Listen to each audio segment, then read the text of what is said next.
All right, here we go. Hey, folks, welcome to the Generational Gap. This is New Year's Eve, part two of three. And in this segment, we have brought with us a special guest tonight. We've got J. Edgar, another one of our fellow YouTubers out there. J. Edgar, how are you doing tonight? Welcome to the Generational Gap. I am doing good here. Have I've got some YouTube in my background here, so let me mute us. Oh no, it picked up on the other one. Interesting. Good start. Good start to the stream. All right, there we go. Now Our streams always start clunky and awkward. So perfect. You fit right speed in. humps ahead. Yeah, exactly. So I am, of course, Robert, and there's John wearing That's me. maroon as he was before because he can't stand to be in a different color than me, and it really pisses me off. I don't like that we clash. We did not intend this. I can promise you that. Yeah, it's actually the first time that I'm wearing not black on Yes, the show. that I is usually true. wear a black shirt. You gave that dignity, that specification to J. Edgar, Yeah, right? You wanted to help well, him. well, I mean, it's a special occasion, so I figured I would, wear something that's not black for once. So, J. Edgar, if you don't mind, for myself and those in our audience who may not know, can you tell us a little bit about yourself, and then we'll start grilling you with some hard pointed questions. Grilling is always good. I love to grill because I am from Wisconsin. Nice. I am a center-right conservative. I've always had a love for talking about politics, but I always believed deep down in my heart that you had to have a degree in radio broadcast to do anything like this, or you possibly needed to have network backing behind you, or you needed to have Jeremy Boring's money behind you and be named Shapiro. And Right. one day I ran across not a live stream, but a video by a person named Matthew Christensen, Yeah, and I found out that all you need to do is invest $100 in webcams and microphones, and you can talk on YouTube to your heart's content. Nice. yeah, absolutely. And speaking of Matt, we actually have him as our next guest on Friday, on this coming Friday's episode. So I'm really excited about that. That's going to be great. Yep. Oh man, you guys got him before I did. Oh yeah, all you got to do is ask, man. He's a pretty approachable guy. It really didn't take much, to be honest. We've talked about it. We've just never been able to orchestrate it. Gotcha.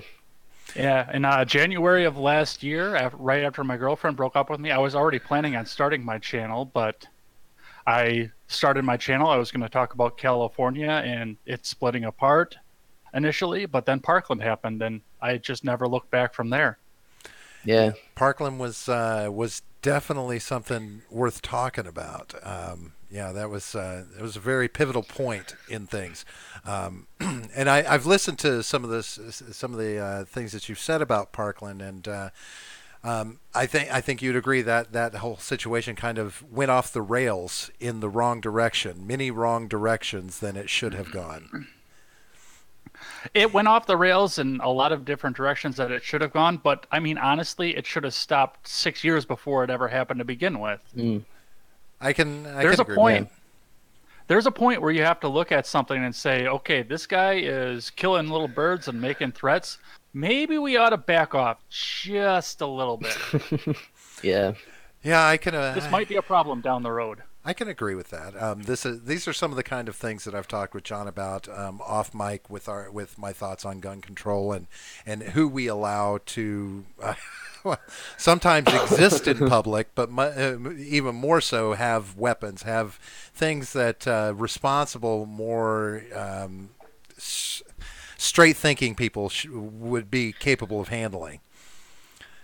But Yeah, I'm actually interested, J. Edgar, what your stance on mental health and the Second Amendment is, especially for someone who hasn't, done anything illegal or can't be proven to have done anything illegal or immoral up to the point of killing people. Well, I think there are definitely some red flags that you can look at for this. And Yeah, honestly, if you've got a mental health condition that's been clearly diagnosed by a doctor, then yeah, you should probably have somebody thinking about whether or not you should have a gun or not. But Yeah. of a conviction, short of a conviction, you shouldn't have any of your rights taken away for any reason whatsoever. And I agree with that. That's why we've had this discussion before about the no-fly list. You know, whether or not you should be able to own a gun when you're on the no-fly list. And my position is, of course you should, because you've not been convicted of any kind of crime. You know, there's been no charges filed against you. You're just on the list. You know, You can get on the no-fly list if you make a joke to a TSA agent about feeling you up during the check. right? Wow, I didn't Yeah. know that. It is completely up to the discretion of the TSA, and I don't think an unelected bureau should have that kind of power. Yeah, absolutely not. Agreeable. But Not now only they that, are but they're government also employees. unaccountable though. They're accountable only to the people above them who don't do anything about it. You know, and the TSA is also pretty useless. Apparently, they fail like their tests all the time. You know, they'll put like a fake bomb through and they'll miss it. You know, constantly. So I mean, they're really Government overreach. yeah, exactly. Well, somebody's got to take responsibility for it, right? I mean, we need somebody to protect us. We demand somebody take care of us. So Yeah, I mean, that's the thing is we demand we that do, someone take care of us. and Not that's that we Hey, need it. Not that we need it. We just demand it. I'm 80% libertarian. I don't demand anybody take care of me. well, yeah, but Yeah. even as a libertarian, do you not feel some level of desire for your government or your country to protect you, to offer the protections that preserve your freedoms?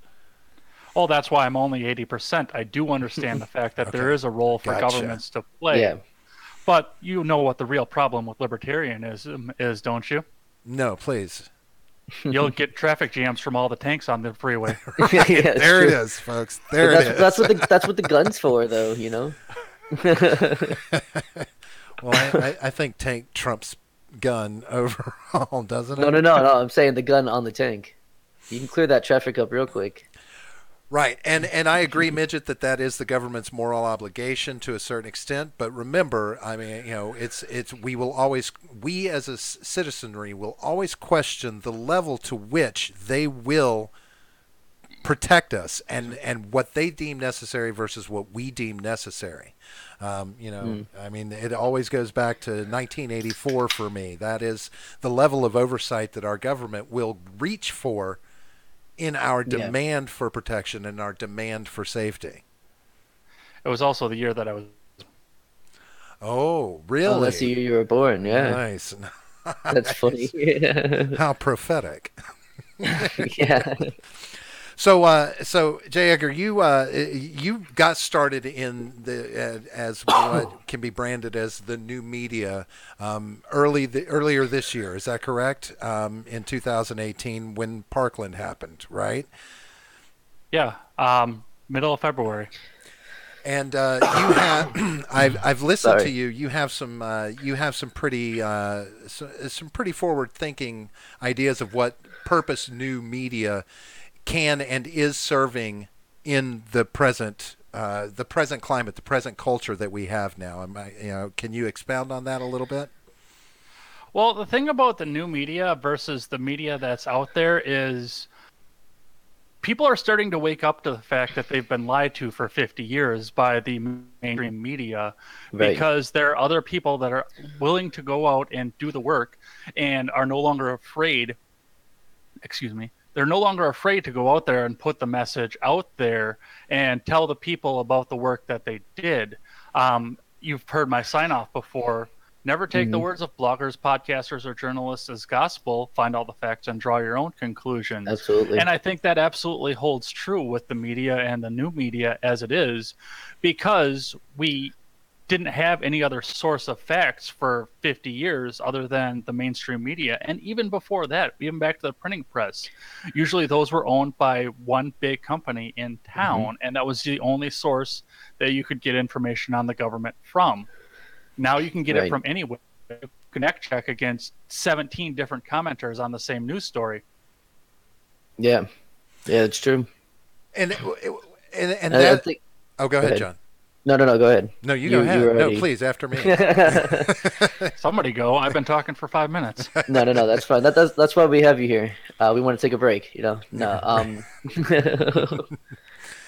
no. I was just gonna say, you know, the thing about the new media or the alt media, or whatever you want to call it, is that they're held accountable a lot more than the mainstream media is. You know, the people who watch you will tell you what an idiot you are in the comments, and they'll correct you. And I've been corrected several times in the chat, you know, over the last 6 months that we've been doing this. You know, and it's important because it keeps you honest, and it keeps you like, always. Man, I lost my thought. This is well, why. I see where you're going with that, John. Yeah. But ultimately, one of the things that I think where it is, and this, being older, we used to see this in newspapers, right? Everything used to come by a newspaper. It wasn't like we were online getting everything. It was right. Newspapers, it was television. And I can remember this advent of sensationalizing headlines and sensationalizing the pre-news adverts, where they would put something out there, very leading, right, and twist. Mm-hmm. And then over the years, I've seen how just the headlines alone can be twisted to really make you think that the story you're about to read is completely in a different direction, right? It's the original clickbait. Right.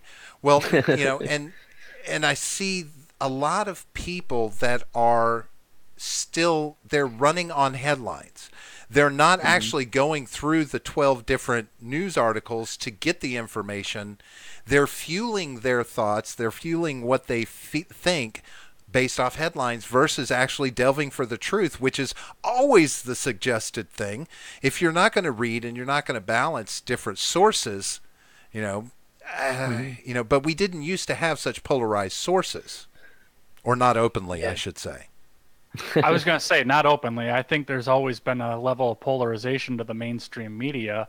And I got into an argument about this in a bar a few years ago where somebody was standing there trying to tell me that the Republicans owned all the media companies and owned the media and owned all the journalists. And I just turned around and said to him, I said, go over to Parkside and look in the classroom of any mass media class out there. Mm-hmm. You are not looking at right-wingers, I promise you. Yeah, no, it's true. There's a lot of long hair and a lot of body odor. Right. But where? We actually have a question in the chat, though. Go ahead. That is directed at J. Edgar. So would you agree that populism and libertarianism rise with decentralized structures of information and authority? Well, the thing about that is you have to make the effort to balance yourself out and not just go into sources that agree with you. You have to actually manually do the work, because you could polarize yourself just as easily by going strictly to independent media, because you can more easily find people that agree with you and go into your echo chamber. Right. You can't be afraid to go out on your own and look for people that don't agree with you and try and fact check against them. Yeah, absolutely. I agree with that. I see a lot of that on Twitter, honestly. You look at Twitter and you see everybody that's got hashtag MAGA in their name, and you know what they're thinking and what they're doing and how they're polarizing themselves. Right. And they're not looking at an alternate or something that doesn't agree with them. Well, I apologize for interrupting. No, you're fine. How do you? We do it all the time. But how, in this day and age of fake news? I mean, over the last 2 years or so, it has become like the go-to word, and it's not just here in America. This is happening all over the world.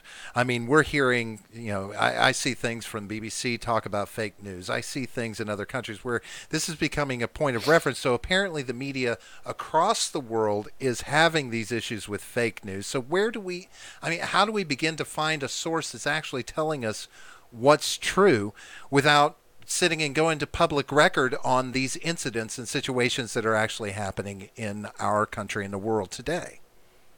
You can't. Journalists are human beings. Mm-hmm. Every journalist out there is going to have his own bias and his own political bent and his own agenda. You have to find as many opposing voices as you can and pick out the common threads. That's where you're going to find your facts. Exactly. Okay. Yeah. Right. Yep. I agree with that.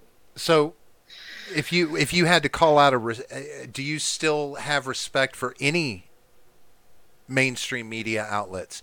Do you Ooh, think that's there actually are a good question. any that are actually, um, you know, non-biased? Are there some out there still? There's nothing that's non-biased. It's just a matter of who's willing to go out of their comfort zone to tell a truth and tell something that might make them look bad. I mean, Fox stabbed themselves in the back this past year, Hmm. which blew my mind. Fox came out and pretty much admitted that they were just the same as everybody else out there Right. with their left-wing political bent. Exactly. Right. I would agree with that. They are. They're just the right wing version of CNN or MSNBC and all that. And they're not even that right-wing. Yeah, they're not. Yeah, I mean they're not super right wing, but most of their like pundits and talking heads are. Yeah, they're at least Republican. So, Republican in name only. right. Yeah, all right. Yeah. Fair enough. Exactly. I mean, I have a lot of respect for Hannity and Rush, and I listen to a lot of their news a lot of the time. I use that to balance out and make sure I'm getting other sides of the story that I wouldn't get on the Daily Wire or any other independent that I listen to. But at the end of the day, they say that they were from Trump right from the start, and I think that's complete and utter bullshit. Sean Hannity would have jumped onto the train of whoever the RNC decided to put on top, and he Right. knows it, and you know it, and I know it, and Limbaugh is exactly the same. Yeah, absolutely, So, absolutely. if we've got this, if we've got known bias in all media, which to me that compromises the source. Like that compromises every source, even if I'm looking at multiple sources. Like you said, find a common thread, right? And that's what we try and do. We look at all these different stories, but how do we as new media, where we're not these journalists, we're not these people out there that have a name, as it were, or a media corporation behind us, how do we have any validity in what we say without being just perceived as biased ourselves and just helping to polarize? That is a good question, and that's something that I've struggled with as I go to my channel. I have admitted on my channel that I am right-leaning because I am. I would go back to the Democrat Party if they put a JFK up, but that is not the trend that we're doing right now. Yeah, they're definitely not going in that direction. One of the things that's important to me, especially with Fox and CNN, is the fact that their slogans are completely bullshit, meant to try and sell to the other side. But as you go back onto the independent side, it's you have to go into your independent media knowing the fact that you are listening to somebody who has an opinion who is using a webcam in his bedroom. Right. That's something you have to accept going in, and that's Right. why I say find as many different sources as you can. Right. And being a part of the discussion.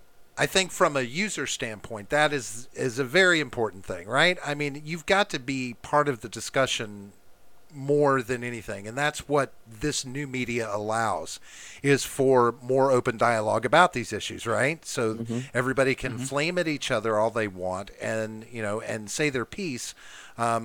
It's whether or not we are able to help bring about solutions. Like, I like, it goes back to that old adage at a job: don't come to me with a problem, come to me with a solution, right? And like, you try to approach things with an idea of what you would do, what you think would best work in a situation, right? And just like you talked about with Parkland. So that's is it possible to get that kind of solution and knowledge and discussion out there without the media corporations, though? Is it that possible? Well, you've definitely got to do a lot of word of mouth advertising, and I mean, doing a live stream like this with you guys is, I mean, what are we at? 8 viewers right now. That's 8 viewers I probably didn't have before. So doing a lot of word of mouth and trying to build your channel up is a big way to do it. Because, for me having 80 subscribers, it's easy for Fox to come out and say, oh, this guy's just some nobody out there. But when you've got a 300 subscriber newscaster like Styx Hexenhammer 666, It's a Yeah. little bit harder for them to speak out against him because there are a lot of people that trust what he says and his centrism. Yeah, I'm a big fan of Styx. And actually, I think it would be difficult to try and like discredit him, no matter how many subscribers he has or doesn't have, just because his points are so like well reasoned. You know what I mean? That it's difficult to go after him. Well, Same thing with Matt Christensen. I think they were talking about that on yesterday well, yeah. on the podcast. But you say that about difficult to go after them, but so let's look at the current situation with Patreon, for instance, and Sargon being deplatformed. Sargon, yeah. So it's this was motivated on this wasn't like large scale motivation. This was what was it, Tiny Tim Squirrel? I mean, there were complaints about something that happened months ago. And so he's deplatformed. Yeah. They blame it on PayPal, but if Patreon had just had the balls to stand up and say, "Well, we don't need you, PayPal. It doesn't matter. We'll find our creators a different platform." But they didn't. They capitulate to this money, and so now he is deplatformed. I mean, somebody will get their way if they try hard enough, won't they? I mean, it doesn't matter your size.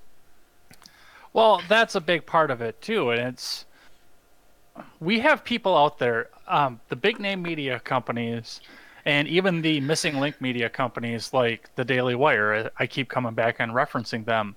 Do depend on advertising and getting people to listen to them so that they can sell ads throughout their channels. That's how they depend. That's what they depend on to get their revenue streams. We go right to our users and ask them for revenue. Right. So it's a dangerous thing to the mainstreams, and that's why they're pushing the PayPals and the Stripes and everybody else to try and dump the platforms that we use to go to our fans and say, hey, can I have a little bit of money for a new microphone and a new camera? Well, I think this whole Patreon purge that just happened, I think, is a tipping point in that sort of, I guess, tactic to take down your political opponents or your, whatever kind of opponent you're talking about, whichever way it goes, right? I think it's going to be a big thing. Either it's going to not work anymore because people are going to leave Patreon and Patreon's going to fail, or they're going to survive and do well, and that kind of tactic is going to start working even more and being even more effective. So it's just really, I think the Patreon thing is really a very big thing right now. I think it's going to be, what was I going to say? God, I keep doing that. I keep losing my train of thought. But I honestly think that Patreon could have solidified itself in its market and capitalized on this situation had they stood their ground against PayPal. They would have increased their user base much more than the amount that they are now losing in their user base. I mean, creators are walking away from them. Subscribers, people are walking away from using Patreon, and whereas if they had stood their ground, which is what it's what we preach in this country. You stand your ground. You do. You don't capitulate to somebody like this, and yet they did, or that's what they claim they did. I think they would have done better if they hadn't. They kept trying to blame the payment processors, but then also saying that it was their decision. It's very, very strange how they kept passing the buck and then, saying, no, it was us, but it was them, but it was us. Well, there's something else that you have to think about with Patreon, too. And honestly, Patreon is looking out for itself in this based on the fact that their payment processor was going to pull out for them over a handful of users that were politically incorrect. Have you looked at the Patreon base other than just Sargon and Matt Christensen and Tim Pool and the people that are pulling out? None of this is going to affect Patreon. If these people pull out, they are still going to pull in millions as long as they have their payment processor. Have you guys ever scrolled through Instagram and seen how many girls in bikinis have a Patreon out there? And yeah, but that's the thing, is content that they put on there. A lot of those people are being taken off of Patreon too. It's not just political or social commentators. It's also the e-thoughts are being purged as well. So that's going to be another big hit to their payments. Well, and it goes even above and beyond the e-thoughts. Everybody who performs on Scott Bradley's Postmodern Jukebox has their own Patreon because they're supporting themselves between record contracts and records. Yeah. Musicians, there are thousands upon thousands of musicians out there that use Patreon every single day. And those people were threatened too with Patreon. Patreon was looking out for them as well as their own bottom line. Yeah. So, but this This can't be qualified as. It's not like their rights are being infringed upon, or is it? I mean, Patreon themselves, in transcripts with Matt Christensen, said that they're not a free market. So, if they're not a free market, does that mean that they are stepping on rights, the freedom of speech, or are they not? Because they could pretty much deplatform any new media that's using them, right? On a whim. Yeah. Yeah. Yeah, they're not standing up for their terms of service, unfortunately, but I think they've got enough users and enough user base outside of the small group that's being affected by this that they can look at it and say, I don't give a damn. Yeah. And so I think another big problem is that with all these like big tech companies, they don't allow for competition to come up. Every time a competition has sprung up, they get taken down, within a short time. And so, I mean, the whole, they're a private corporation, they can do what they want, let the free market decide. But if competition's not allowed to flourish, then there is no free market. Well, here's the thing about the competition in some of these new medias, especially the ones that are cropping up out there. The mainstream platforms that are out there are still maintaining large user bases of a diverse crowd of different people. Twitter still has right-wing and left-wing people and musicians and celebrities and everybody else on there. Patreon makes as much in a month off Robin Adele Anderson as they did in 6 months off of Sargon of Akkad, sadly to say. Facebook has still got their core base of people from the right and the left, no matter who they kick off. But places like Gab seems to only attract one side of the aisle and one type of person. Same with BitChute. And same with Subscribestar as they were starting out, and same with Minds. So it's easier to go after these alternatives saying that they're a platform for hatred and Nazism because they only have one kind of person to them, rather than the diversity that does still remain, no matter how much people try and say that it doesn't, on the mainstream platforms. Right. Well, I mean, the reason that they're going over there, though, is because they keep getting kicked off of the mainstream platforms. So, I mean, I understand why those alternative platforms would attract those people, because they always say, oh, well, we're a free speech platform. We're dedicated to free speech. So but they're not getting the diversity. Right. They're not getting the diversity, right? Because all those people, anyone else is still allowed on those other platforms, so there's no need to go to an alternative. So, yeah, I mean I can you were see never going to see Von Smith on Subscribestar. Right. So then, hearing you say this begs the question then, does new media ever get to a point where it's large enough that it is in need of regulation, to where there exists a platform? I understand. That's the face I always make too when he starts talking about that. But to protect the users, to protect free speech through media platform, right? So we have protections in place for things like newspapers, things like this, litigation, all of these things that can happen to protect free speech in mainstream media. Does new media ever get to that point, or does new media avoid any kind of regulation and take the hits of deplatforming and being, ostracized from making or being successful and monetizing? I mean, is that going to happen? Well, the problem that I have with regulation is not what's going on right now and what's going to happen from it right now. In a sense, I can say that, yes, we are in a position where new media would need to have a regulation or a protection from the government. What I'm thinking about down the road, especially given the fact that in 3 days we're going to get a Democrat House of Representatives, is what happens once you've made the regulation and you've opened the door to have the regulation when somebody that you don't like is coming into power, and that same regulation can get turned around and used against you. Right, exactly. And that's a good point. So then, Mike, when does the FCC step in? Because that's ultimately where I see all of this would fall. It would fall under the realm of the FCC determining that, okay, Patreon, you can't just pull somebody off because they said this, they did that, if it doesn't violate rights. Right? If they didn't do anything that violates other people's rights. I mean, saying the N-word is not violating anybody's rights because we don't have any laws against hate speech per se as of yet. So when do we get protection from the FCC, to keep new media going? We get protection and regulation from the FCC whenever we get to our Congress people and demand it. But what happens when the pendulum swings back the other way? It's like when Styx keeps talking about the Internet Bill of Rights and how badly we need it, and I keep saying, shut the hell up, because they're going to turn around and use that against us as soon as the entire place is blue. Yeah, exactly. And we will have opened the door for them to do that. Well, it seems like to me all doors are open as we speak right now.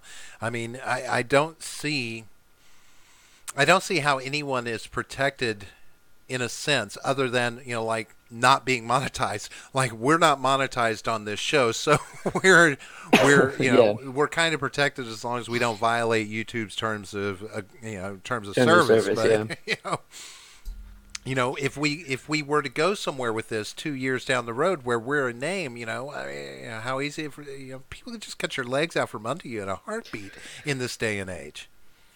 Yeah. Well, there's that, but you do have to keep in mind the fact that, Tim Pool has a P.O. box and people send him checks to his P.O. box. The audience that comes from people being center and being willing to tell the truth or at least give a different point of view from the mainstreams that have been lying to people for 50 years is the fact that the people that support them are willing to support them in a way that's necessary. Well, we have a group of people in this country that are willing to do that. That's a good point. Yeah. That's a good point. I mean, there's, grandmas still send birthday checks, right? I mean, they still. No, she actually does. My grandmother sent me a birthday check. Did she really? I'm almost 30. Yeah, and my grandmother still sends me a birthday check every year. Do you still get them, J. Edgar? I do not. No, I don't either. I can promise you, John, that will probably stop somewhere between 30 and 40. Yeah, no, I'm sure. I'm just saying it will. So, I love doing this. I love talking about these things because, people at home just get tired of hearing you rant on about your opinions about what's going on in the fucking world, right? Yeah, I like taking the conversation too because, you can only take so many episodes of 15 minutes at a time listening to me talk to myself. Right. So, and I want to keep doing this and I want this to be successful. At the same time, my primary motivation is about, like I said earlier, getting conversations started, making sure people are talking about these things in the right way, and pointing out those that are doing it in the wrong way. But I do worry that, at some point, we're going to say something that somebody doesn't like, and they're just, they're going to SWAT us basically on YouTube, just call the SWAT team on us and we're out of YouTube or we're no longer funded. We're not anything. Or, you do pick up, get somewhat famous. You confront the wrong person, I don't know. It's a very volatile place that reminds me of Hollywood, to be honest with you, because that's the same shit that happens to you in a heartbeat there. I mean, are you suggesting the fact that if I should go after Kamala Harris after she gets Hillary's endorsement, then I'll commit suicide by shooting myself twice in the back of the head? That's right, yeah. I'm just saying, nobody knows the future. it's, Yeah, yeah, it's, exactly. yeah. I'm glad that we're in America so that we can pretend that we have these freedoms, this freedom of speech, all of these things that we like to lean on. But I honestly, I don't trust free speech anymore. I don't trust where it's going. I mean, we have a sitting president who would willingly shut down news outlets if he could. And John disagrees with me that he would do this. I think you still disagree with me on this, but Yeah, I he don't would think it shut would. down the CNNs. He would shut down anyone that puts out negative commentary about him if he could. I mean, very much a megalomaniac in that way. That See, I don't think that he needs to shut them down. I don't think that he would want to because he uses them to fire up his base, to get them, on his side and saying, "Oh, look, they're still lying about me. They're still lying about me. Aren't they evil? How evil are they? All this kind of And stuff." I So I don't think want to it do actually any behooves them. whataboutism. Yeah, I don't want to do any whataboutism either, but I mean, Barack Obama had people jailed for talking badly about him. I mean, it wasn't for talking badly about him. He'd find another charge, but it was usually after a negative article that, oh, Dinesh D'Souza is now going to prison. well, I guess that kind of, I mean, when you're the president, I guess you're just going to be an asshole to a certain extent. I don't know. I don't know. Even social justice warriors. Okay, these are the same people that want to proclaim equality and freedom and this, that, and the other. But they want speech seems to be the target of everybody right now. What we can say and what we cannot say. I mean, if I say anything and there's a handful of people that want to pretend that they can decontextualize it and turn it into something it wasn't, but well, Robert, then I'm screwed. what about if somebody gets offended though? Don't they have a right not to be offended, Robert? How dare you? I You just think have no empathy. I think that's the problem, and that is the problem in this country Yeah, with the younger generations. No offense to younger generations that actually have the woke mind, but they're afraid to be insulted. They don't have the skin for it. Nobody ever taught them how to stand up to the fucking bullies. And I think it's Yeah, epidemic in this I'm kind of country. against the anti-bullying thing too, and I've said that right at the beginning of my channel, or right at the beginning of my channel. I said a lot of that. oh yeah. I don't Well, think I've seen your first few videos, so I can't really speak on that. But yeah, no, I mean you're talking about like some people do need at least a small amount of bullying as they're growing up, right? Well, and that's a big part. Like when you're 8 and the bigger kid wants the ball Yeah, and he takes the ball away from you, and then you turn around and haul off and pop him. yeah, That is exactly. a point where you can learn how to deal with your problems while there are no real consequences. You'll get your recess taken away from you a couple times. Right. But when we were freshmen in high school, one of the first things that we were told was the fact that if we take a pop at somebody when we were 14, it's going to cost us $200 direct from the small town police department to which I went to high school in. Right. Yes. When I was in high school, I think I was in 10th grade. My school had a zero tolerance for fighting, and so what that meant was that both parties were arrested. Technically, there were Mhm. no handcuffs or anything like that, but we were arrested, and we had to do like this pretrial intervention thing, and do like community service. Like I had to do like 40 hours or 20 hours of community service and then like suspended from school for 10 days. Like it was this huge deal, whereas in the past they would just kind of tear you guys apart and say go back to class. So I well, think that has a lot to do with it as well when you're there's no fighting at all. Sometimes fighting is necessary.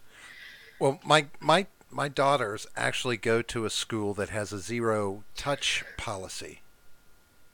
Like Really? there's not supposed to be Wow. no hugging, no Wow. high fiving. It's like there's zero tolerance for any close interaction that way. And it's a charter school, so they try Hmm. and have these higher standards. But yeah, I mean it's gotten to that point. I mean you get in a fight there, and there's a chance that you could be expelled from the school completely, and have to go somewhere else. You're no longer allowed at the charter school. That That's kind of thing. ridiculous. Um, and I've talked about this on a previous episode with John. Um, I watch Bill Maher. I watch Bill Maher, and he had Jonathan Haidt on there, and Jonathan Haidt and Greg Lukianoff wrote a book. It's called The Coddling of the American Mind: How Good Intentions and Bad Ideas Are Setting Up a Generation for Failure. And he talks about where parents, he a lot of it is parenting and a lot of it is social media, right? And how parenting, where they used to be helicopter parents back in the 80s, they called them helicopter parents, have now become bulldozer parents, where they actually clear all obstacles out of their children's ways so they never deal with adversity, right? So now they have this super thin skin. And how do you combat that? How do you bring corporal punishment back? How do you bring back the things that were shaping kids and making things a little more secure to where we don't have to worry about getting our feelings hurt and calling out physical damage from a word? You take 10 years, you take all the rules out, and you let nature sort itself out. Now that's a solution right there. Yeah. We could almost call that Darwinism. Am I correct? I mean, that kind of gets has shades of Darwinism selection. Yeah. What was it'll help us thin the herd a little bit too. Oh God, a little herd thinning never hurts. Yeah, help us. We've got enough medicine that it won't hurt that much, but it'll thicken the skin of the herd at least. Yeah, that's true. We need another Vietnam, says Midget B in the chat. That's funny. And he likes you. You got a new fan, J. Edgar. Yeah. Go over and subscribe to him. Yeah, I have to agree, Midget, the whole no touching thing, but this is what we've gotten to. This is that point, and the disease of it is spreading into colleges and affecting the minds of those who are actually now at this point the people who are going to be coming into power in 20 years, that are going to be in charge, that are going to be in control. And it's scary to think about, especially when you tie social media in and how social media has such an impact on such minute things. And really affects our day, the lives that we live now. With the social media, it's like, you get that validation, especially if someone's offending you or something like that. You can just go take to social media and be like, hey guys, look, this guy's doing this or this guy's doing that, and then they get the hate mob to go after them. So you never have to deal with it on your own. And then then you got like the e-thoughts, who post pictures of themselves all the time and just looking for those likes, Well, it's interesting that you bring up social media, and you've brought it up twice now. My best friend's big sister, my late best friend's big sister, who I look at like my own big sister. I showed her my first video, or one of my first videos, because I sat back and I talked about her late brother and the situation that happened with him in high school, in which he was bullied to the point that he snapped. And I mean, nothing bad happened. They tried to, it was right after Columbine, and all the rest of the people in our school tried to frame it and make it look like the fact that he was going to turn around and come back. But that kid was too afraid of his parents to come back and shoot up the school. If he'd have come back and shot up the school, he'd been begging the sheriff's department to come and take him away. He would not have wanted to go home and see his parents. Yeah. Keep them on that side of the cell, Yeah. So nothing was actually going to happen in that regard. But Dee brought up a good point in the fact that nowadays, I mean, we got bullied in school, myself included, but then we went home, or more correctly, we went all over to Aaron's house and played video games, and it ended right there. Right. It doesn't end when you leave school anymore with smartphones and social media. It just keeps going. And a lot of that is because younger generations are seeking their validation via social media. Everything that they are is, and this leans more towards females, because in the book they talk about this as well, the suicide rates between males and females and how it has risen, but even more so in females because of the constant need for validation through social media. And it doesn't matter if they post something and they get 100 likes, they can get one nasty comment and it destroys their value for the day. It destroys who they are as a person internally. And that's crazy to me that parents Yeah. are allowing this to happen to their children by putting this in their hands. Right. I mean, if you want to take a look at just what the difference has been in some of our adult lifetimes, I mean, maybe not John's adult lifetime because he's a little bit younger than me, but definitely in my adult lifetime, go back and watch the '04 movie Mean Girls. And then Oh yeah. while you're watching it, think about what it would have been like if that movie was made right now this year. Because it Oh would have been yeah. a completely different movie. It probably would have still been funny because Tina Fey knows how to write a script, but I mean, all of the situations would have been completely different. Right? Oh yeah. It's kind of scary to me. Especially I have two daughters. And now, much to my chagrin, they both have phones in their hands. So they have access to the world and an entire world of insulting and bullying and other god awful things that I don't even want to think about. Right there in their hands, in the most pivotal time in their life. Right. This is one's 13, one's 12. They're about to be shaped for their adult life right now over these next 5 years, and it's all going to be shaped by social media, how they're interacting with people through that versus how they're interacting with people in person. And this is not conducive to a well managed and functioning society, I think. I mean, because we can't all live in a bubble, right? We can't just all sit in our homes and live there and live a life that way. We're gonna try our damnedest to, apparently. And there are people that make excellent livings out of doing just that. Yeah.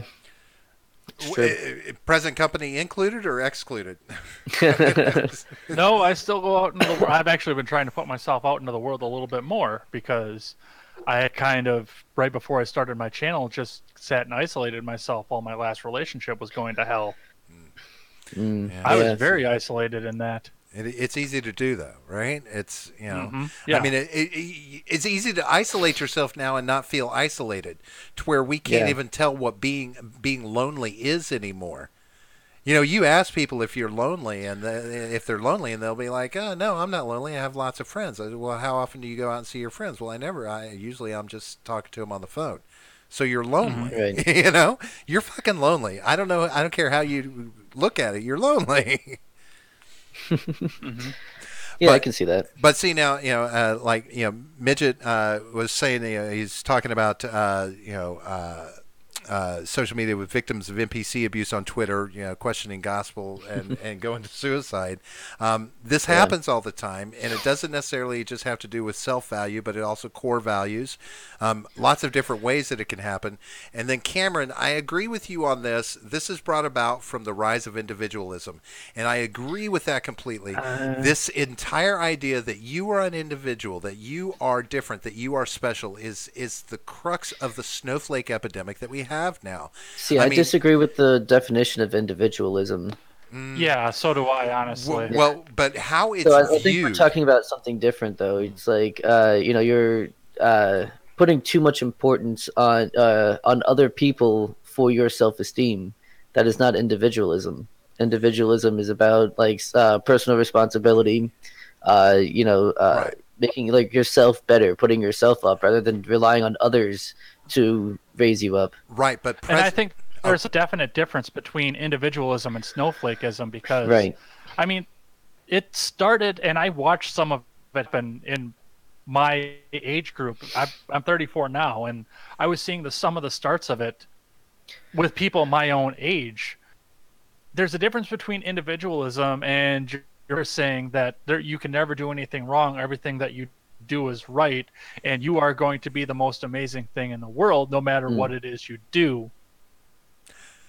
Well, that's back in my day when I was in high school, we were it was all about express yourself, be who you are, be an individual, don't be a conformist, don't you don't have to wear the trendy fashions, you can, and of course we were all conforming in our individualism.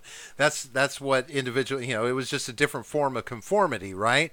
But I think social media took individualism, this idea of, like you're talking about, of personal responsibility, this, that, and the other, Hmm. and now people began to voice their individualism, and somewhere along the line, my generation, the generation after, we were teaching our kids that who you are is so important, right? There, Mm-hmm. you are, out of 7.5 billion people in the world, you are important. Who you are, you've got to love yourself. And now it's like, well, I am important for who I am, and I love myself for being this, and you should love me for who I am, Well, right? yeah, so And that's we're the difference. broadcasting it out. And so what individualism used to be has evolved into this new individualism, which does lead, in my opinion, to this snowflakeism where, it's got a thin candy shell. I am an individual, Hmm. so if you say anything negative about this or this, you're offending me as an individual and who I am. And because people just can't take things with a grain of salt. Well, I mean, It's too easy to be offended by everybody out there in the world because you can see what right. everybody in the world has to say. Well, that's the problem Mm-hmm. with relying on others for validation and relying on others for your self-esteem is that as soon as you do get that negative comment, that's why it really affects you. Instead of, realizing it's the internet, people are going to be shitty, just deal with it and know to yourself that you're not the way that, they're telling you are. And you just move on. I mean, that's it. You skip over that comment or you laugh at it because it might even be funny. Well, nobody laughs at anything anymore unless it's somebody Yeah. getting hurt. that's that's just the thing. I mean, we've become a society of laughing at other people's pains. It's not, there's no true humor anymore except, a few stand-up comedians who don't give a fuck anymore, about what they say. Yeah. You know, And Midget B makes a good point in the chat there. He said, then, Robert, why did they end up collectivizing around intersectionality? They're no longer individuals, which is true. ah, Absolutely. but that's where the warp comes in. If we have intersectionality, we now can completely break down who I am as an individual, and get, this perfect me of who I am. I am an impoverished black male, this, that, and the other. That intersectionality is being used as a collective way of self-defining their individualism. It's stupid, I get it, but that's what I see happening. But it's using like individual features of yourself in order to collectivize you into different boxes. Like you say, oh, I fit into this box, I fit into that box, and I fit into that one. Therefore I need to be treated this way, that way, or the other way. Right, and then they just want the title over their head as they run through World of Warcraft, right? They want all those titles up there, right? I Right. mean, so Yeah. that they can be their unique name and individual self, and they want everybody out there to respect them for it. They want when they blast something that's personal to them, they want the world to respect that and love them for that. And you give them some negative feedback about it, and it's like a slap in the face, and they can't understand how their whole world is suddenly crumbling around them. Well, yeah, I mean that's their entire identity, though, are Right. those immutable characteristics that they have, and I don't know. I mean, I guess they didn't develop a personality for the most part, so they can't identify as anything other than their skin color, or sexual orientation, or gender, or whatever. I think Go ahead. that's a big part of it is the fact that they've had the title over that for so long that they lose the individuality and they just become the title. I see Right. a lot of that inner city, especially around Milwaukee. Hmm. Well, it's amazing how, I see these days how just such small voices can make such big waves. Just with, I don't know, some of these things that are out there that are causing, these social justice wars and issues are really inconsequential things in the overall scheme of things. I mean, none of these people, a lot of these people, I think, don't look at things like, dude, we're still having to pay taxes. We still we're still questioning equal rights, real equal rights. We're still questioning these things. There are things that govern us as a whole that are still in question. To worry about your individual issues, I mean, fuck these. We have bigger problems to worry about. And how do we get people to focus back on the side of that? That's, you know. You know what blows my mind, bringing that full circle into the intersectional argument at this point? So many people have decided that they are the title that's over their head in their intersectional group, that we've seen calls on regular media, alternative media, and just in social media in general to start segregating again. Yes. After we fought so hard to integrate everybody and eliminate segregation, now they're calling for it. And now it's a good thing because it's the other side doing it, though. That's the thing. It's not, it's not the people in power who are segregating, in their worldview, right? The people in power being white people, but are not the ones. It's not systemic segregation, so it's okay. But that kind of thing. Although sometimes it is. That kind of thing has gone on for a very long time, though, because you think back to, colored whites only water fountains and whites only laundromats and all these things where we were segregating, and we called for all that to end. But in the decades since we put segregation to bed, cultures have still self-segregated themselves throughout the decades and continue to do so today, even to the extent of driving out other groups in that deep segregation that they do themselves. It blows my fucking mind. And yet you still have people within those groups who cry out for equality, who cry out for, diversity. Well, you're not practicing what you're preaching.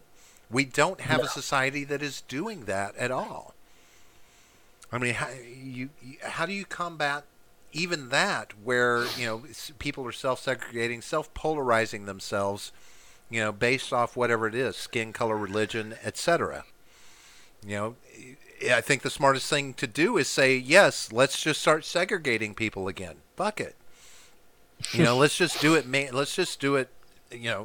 Manually. We need to go ahead and do it. Let's enforce it. I mean, and you see it in various different places. I worked at a catering hall in Milwaukee, right down on the lake. I worked there for one summer.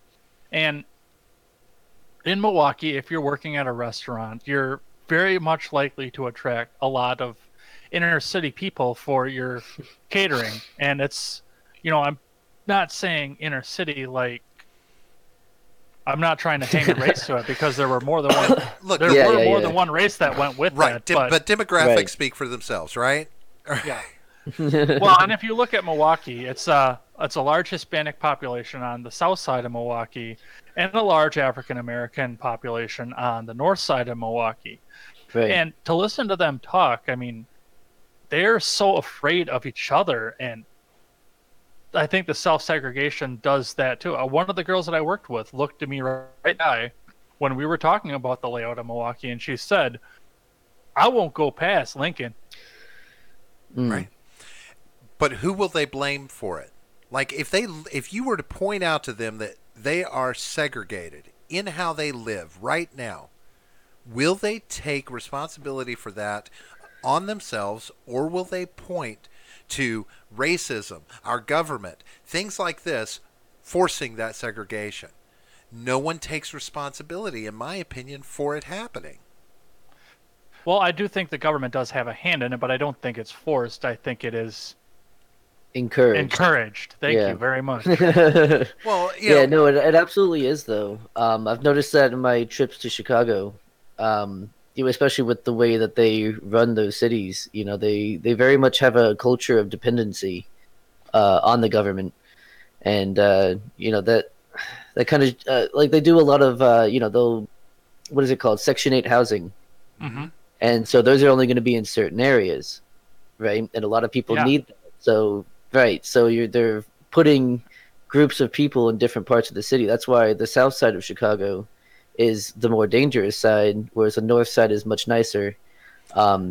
It's still, I mean, it's not great, but it's definitely way nicer. And there are some nice areas up there, like Wilmette is really nice. To be fair, the north side is nicer because it's closer to Wisconsin. But now I think it's more about the lake, to be honest. People want that, lakefront property.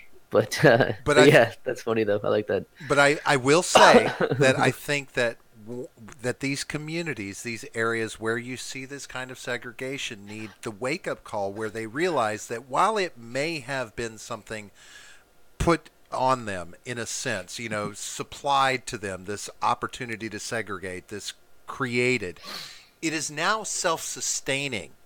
It is not someone putting it out there. It is these communities that are raising their children in a self-sustaining way to continue that legacy. Not, it's not, the government doesn't have to sit there and go, here, let's provide you with more so that you stay here. They basically just let it do its own thing. They sustain themselves. The government doesn't have to step in anymore. They don't have to be the prominent figure there. And if they don't wake up and realize that they're doing that, then it is going to continue. And it's going to continue to keep them impoverished if it's areas where there's not a lot of income. Because when it's all said and done, opportunity's out there. I don't care what anybody says about inequality, this, that, and the other. Opportunity exists, and litigation for having opportunity stomped on because of who you are exists. It is not impossible to be equal in this country, no matter your race, color, creed, whatever it is. It's not impossible because opportunity exists, and the litigation to combat loss of opportunity. When they're talking about equality, they're talking about equality of outcome as opposed to equality of opportunity. I understand that people want equality of outcome. That's why I say it's a wake-up call that they need to have and realize that nobody's forcing them to stay in these segregated cultures. You can branch out. You can go and do something else. Go and self-educate yourself. I mean, it's... we read, right? I mean, it's not like we're sitting around leaning on white privilege for everything we don't have in our lives. I don't see any of the three of us running around on a yacht, right? It's, No, only on the weekend. You just have to do what you have to do. Well, actually, the government screwed me out of my chance to run around on a yacht, but we can talk about that when we talk about Shutdown. I think you were telling me about that. Yeah, that's well, okay, never mind. I stand corrected. Yeah, otherwise he would be. I went to buy a yacht, and all I got was this fucking T-shirt. Yeah. That's funny. In some of the conversations that I've had with, especially African American individuals, I've noticed too a very big theme of people thinking that if like a black person goes out and he gets a regular real paying job and tries to lift himself up out of the various projects, A, he's turning in his black card, and B, they consider him to be dancing for the white man. Right. Yeah. And I think generationally, I do feel like that is a problem, like Robert was saying, in which they generationally get taught to hate the white man, and anything that they do to try and contribute to society is contributing to the white man. Yeah, that's a big insult too, to be like, oh, you're acting so white right now, or you look kind of white right now. That's a big insult, and you're right about the whole discouraging others from succeeding. It's like the crab in the bucket mentality, where you don't need to put a lid on top of a bucket full of crabs, because as they try to climb out, the other ones underneath them will pull them back down. Right. And that is the amazing thing that I don't understand why more people in these segregated cultures and areas, especially the impoverished, don't see that they are self-depleting. They do this to themselves. Self-defeating, yeah, they're very self-defeating. They basically teach their children, you step outside of this and you're not one of us. You have to give up everything who you are to go out there and, I don't know, have a life, enjoy life. You need to stay here and have a low-paying job. If you have a job at all, you can sell some drugs. You can do this. You can prostitute yourself out. These are marks of, it's almost like these are badges of honor in these cultures, these areas, because if you go outside the area, you're a pariah. If you try and seek opportunity, it's like you said, you're the pawn of the white man. You're as they used to go, you're an uppity N-word, right? These kind of things. It's like, why are you satisfied with that lot in life? Why would you want those that you care about to be satisfied with that lot in life? You know what amazed me the most thinking back about that too? I mean, as liberal of a state as Massachusetts is, when I lived just outside of Boston, you didn't see any of that like you do in Milwaukee or Chicago area. Oh, It yeah? was not like that in Massachusetts at all. Much That more. might be because I was in a private school setting, but Yeah. it was a mechanic school, but it was a private mechanic school. So Right. that might have played into it. But just in general, I mean, you saw some of it and you heard people say, well, don't go to Dorchester. It's so dark or this and that and the next thing. But I mean, the Ebonics of the people that I met in Massachusetts weren't even as strong as they were like if you were up on the bad neighborhoods in the north side of Milwaukee. Well, I think, I think if I were to give an opinion on that, I would think that it's because, in the Northeast, you've had such a potpourri, such a melting pot for so many years that, there's a lot less of that racial disparity that goes on. Like a lot of people in the Northeast are much more comfortable living with people of other races and other cultures than they are in places like the South and many places in the Midwest, that kind of thing. It's almost like that was something that's kind of been inherent in the generations that have grown up there. Now, that doesn't mean there hasn't been segregation because, of course, Queens, the Bronx, things like this happened in New York, but they've been working very hard to try and re-diversify those areas and not make them, these segregated communities that they had become. Right. Oh, New York City has always been segregationist central. It's just they changed it from the Irish and the Italians to the blacks and the Mexicans. Yeah. That's true. And that's the thing. I always thought that was funny because I'm just like, really, the Irish? I mean, how can you even tell? I mean, if they don't have red hair, how do you know they're Irish, right? I mean, to really, really just insult somebody, for being Irish, you got to know they're Irish first. I can't tell them just walking down the street. We've got their last name will usually give it away, though. So, like when you go and try to buy Irish bum.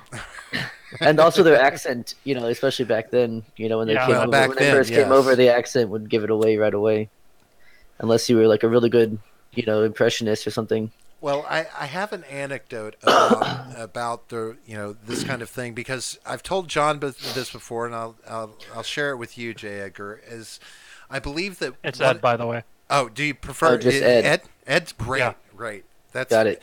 I keep thinking back to the president. That's how the old president. That's how I would have addressed him. And you're wearing a jacket, so I was like, so you must be important too. Oh, I thought about cross-dressing for the stream because I watched your last week's stream. Yeah, I was telling him about that. Yeah, I told him about that. Yeah, I told him I double dog dared you to do it. That would have gotten a laugh from me. I'm just saying that would have gotten a laugh. But anyway, maybe so next time. Deep down inside, at heart, I'm a conspiracy theorist, and I do believe that in this country, our government uses affirmative action to keep racism and inequality alive. I think that is one of a very imminent thing that pits us against one another, especially when you're thinking about things about like economics, jobs, things like this. The racial disparity that goes on.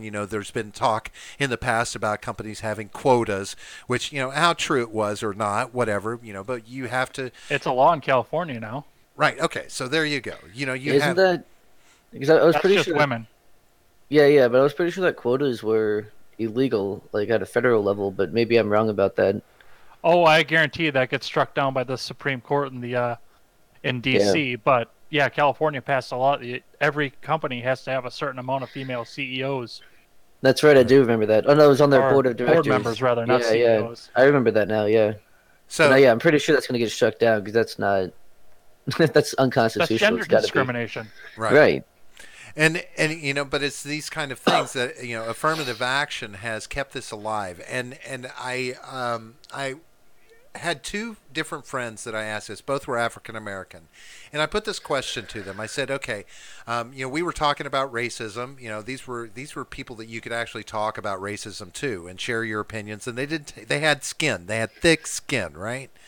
Mm-hmm. And I said, okay, so affirmative action, I believe, is what keeps one of the things that keeps racism alive in this country. I said, so here's a scenario. So you're a black man, and you and I both want to go get a loan for a business. Now, it's $100,000 we need, and your being an African American pushes you higher on the list than it does me. No matter what anybody says, for the press, that's going to happen, because you want to look good by giving the money to the African American. I said, Mm-hmm. do you take the money over me? Do you still then support that affirmative action is a good thing, or is it still a bad thing like you would say right now? And they're like, well, I don't know. I would have to consider it. And I said, okay, so here's the second scenario. If both our daughters went to college and your African American daughter got picked over mine to attend the college because of limited spacing, are you okay with that? Affirmative action doing that for you?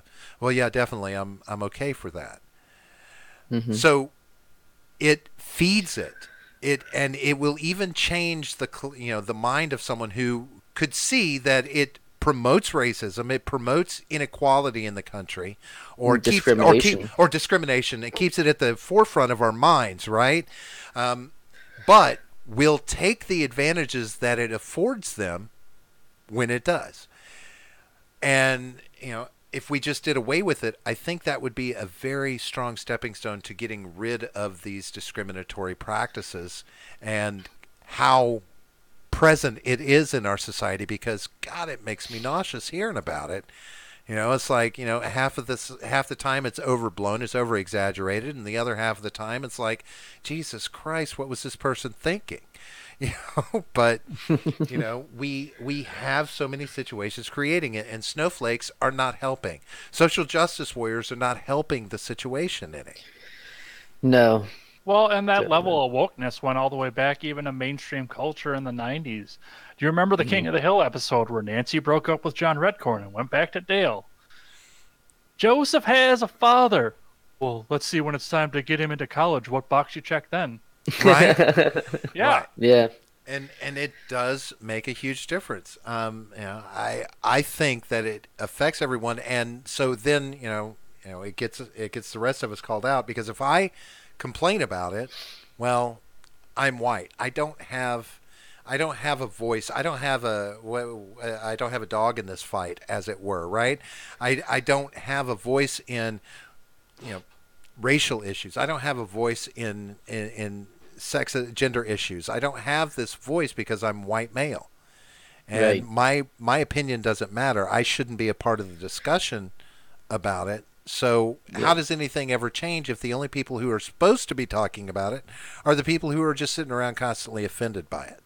Yeah, it's true. You do mansplain quite a bit. I'm actually getting pretty sick of it.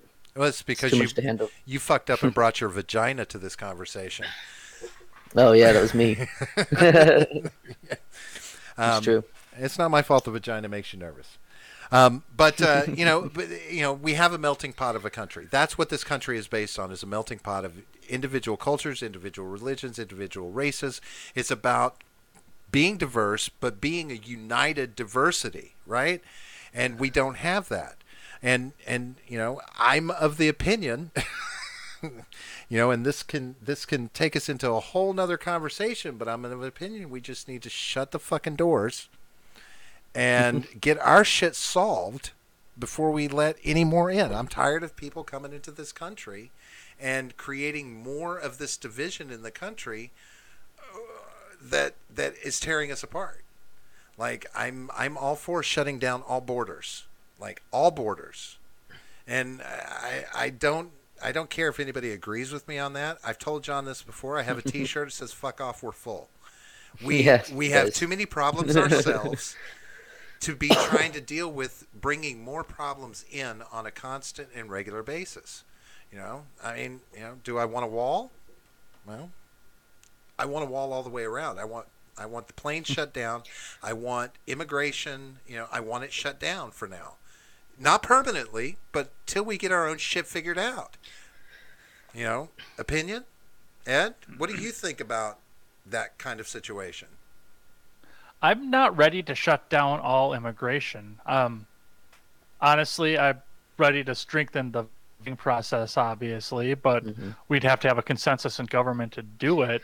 But you said that this country was a melting pot, and I think it would be hypocritical to just shut down and leave immigration. But we do have to have restrictions on what you can do when you first come into the country. Like all of the socialist utopias that the left like to cite already have. You notice there was Yeah. no mass exodus to Canada for two reasons. Canada has immigration laws, and Oh if yeah. the people exited to Canada, they wouldn't be eligible for the social programs that Bernie Sanders and other people promised them here, That's and that right. they were promised when they went into these socialist countries. The same way with Norway, the same way with Sweden. You can immigrate to Norway and Sweden, but you are not allowed to partake in any of their government programs Hmm.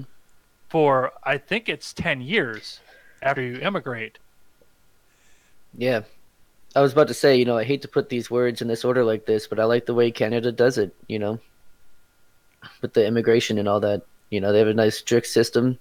I think that's what we need to move towards is more of like a visa system. So, being a student, that's fine. You can come in as long as you're, studying. If you have a job that's, someone sponsors you, go for it. But, you can't just come in because you want to be here.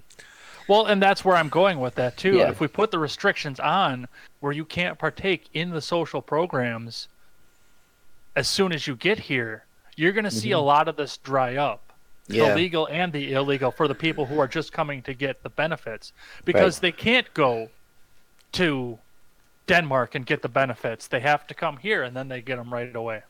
Well, Otherwise, a lot of these people would be emigrating to Denmark or something like that. well, now Yeah.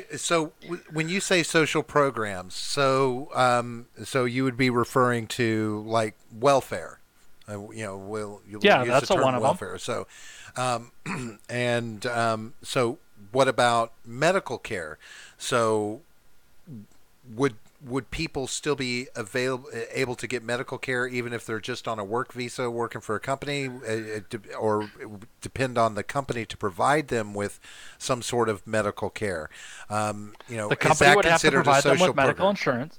Okay. The company would have to provide them with medical insurance if they wanted Hmm. insurance, and otherwise they pay cash for their medical visit. That's as as much as I like the fact that if you go to the emergency room you get treated. I think that's a lot of the problem with our medical system. And Yeah. people are coming into this country not having insurance and getting hurt and using the emergency room as their insurance and not paying. Right. Okay, so if I were an immigrant and that was the case, and I came to this country and I started working, and I was on the path to citizenship, but I wasn't able to take advantage of these social programs. My first bitch is going to be this: you take money out of my check. You take money. You take tax money whenever I purchase goods, and those tax dollars that I put in are used to pay for these social programs. So you're asking me for X amount of time to pay into these social programs, yet receive no benefit from them. Well, that's the way that the social paradises in Europe do it. That's Yeah. exactly the reasoning behind it, too. So you're That's paying the your reason that dues. Canada doesn't. Yeah, you pay your dues for X amount of time. Right. And when you're born into this country, I mean, as hard as it is to say, but like when you're born into this country, you're obviously not paying your dues. And even coming when you turn 18, you haven't really paid your dues. But in I all mean, honesty, your parents have paid it. I was gonna say, presumably your parents have. And so how does that affect the children? So if I've been here for a year, I still have 9 years left before I can take advantage of the social programs. But I have a child. Does the child have the opportunity, because they're born on American soil, to a moving forward American potential American citizen? Do they not get the advantage of these social programs because they are born an American citizen, being born on this soil? Because we have that rule in place, right? They are a citizen of the United Yeah. States if they're born on our soil. So Well, that's being challenged currently, but under this yes, system, yes, I agree with that. that would be Put it under the that would current be a system, good yeah. debate to have in the Congress on both sides. And Yeah. again, I don't like the fact that any of this is coming out of DC. I would rather have the individual states figure this out on their own. I've Yeah. got an agenda for if I ever run for Congress called the 10th agenda. And please, We go through Congress and eliminate all laws, every law, and start over. If it doesn't fall under any of the 9 amendments or the articles, we don't pass a law on it in DC. It goes to the Yeah. states. And that's the 10th Amendment, right? Yep. Yeah, that was saying that anything that's not given, any power that's not given to the federal government through the Constitution is given instead, or left given to the states to decide on. But for the advocacy of Robert, let's talk about the fact that, yeah, this would be a debate that we would have to have in Congress if we were to leave it, if we were to leave the system the way it was and bring it up the way that the other countries do it. Would that would be months-long debate that would be televised. Would the children of these immigrants being born on American soil be eligible or not? Yeah. I would fall into the no, honestly. well, Because I can see the reasoning, yeah. Go ahead.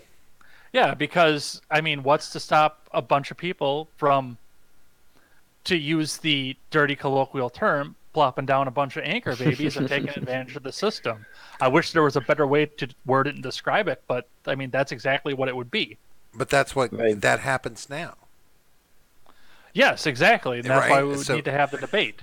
And see, this is why I say, let's just, it's got to be, I feel it's got to be done hardcore, where we say, okay, we as America are shutting our doors for 5 years. We need 5 years to get our shit together. We need to figure out immigration. Now, if people are already dual citizens, or if they have active work visas, that's fine. This is not going to stop travel to and from the country.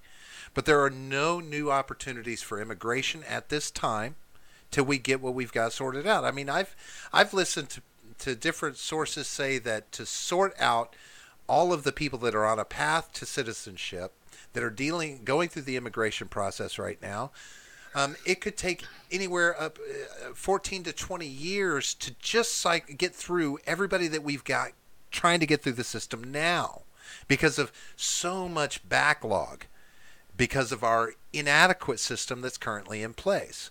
Well, what's wrong with shutting the doors for a little while and getting our house cleaned up before we let more guests in? In all honesty, I think that if you cut the programs the way that I suggested until you've paid your dues in, I think a lot of people, excuse my language, I've heard you talk about this, I think a lot of people would say, fuck this and leave. Yeah. So you really think that they would leave? I think so, yeah. I If they're agree not with getting that. the benefits, I think they say this isn't worth it. Yeah, I mean, if there's no incentive for them to stay, then, why would they? But do you honestly believe that in our present social justice society that could ever possibly stand? The Oh no, they would break the doors outrage, down in the Supreme Court and the Congress. right? You're gonna take Jose, who's been here for 2 years and is getting by and is getting himself picked up and by his bootstraps because of the help of social programs. You're going to shut him down for another 8 years till he becomes a full citizen, and expect and his only choice is to leave. You can't kick him out of the country. He's already been here for a couple of, you can't do that to people. That's inhumane. That's what you'll hear. It's just like the inhumanity that people will proclaim about the Honduran migrants coming up. Yeah. This caravan that's come through, and this potentially even larger one that's preparing to come up. Why? Because it's our responsibility. Why? I don't agree with the direction we're going with the wall and how getting the wall in place is being handled right now, with the government shutdown and that kind of thing. But, I don't know. If there was no immigration right now, we wouldn't be worrying about it. We could get the whole fucking thing sorted out. We wouldn't have to shut down the government because we'd be just having a discussion with closed doors. We'd be doing it the way we need to. Because I don't know. We have gotten so loose and so chaotic with our immigration policies that thousands of Hondurans think they can just come walking through the door at any given fucking time and just say amnesty, and we're ready to take them, and we want that to happen. I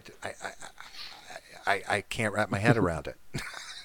But I don't agree with holding the government hostage and the American people hostage to get something done about it. Really? Because I think the biggest problem with the government shutdown is the fact that they're eventually going to open it back up. Right. Yeah. Well, now for me, the problem is,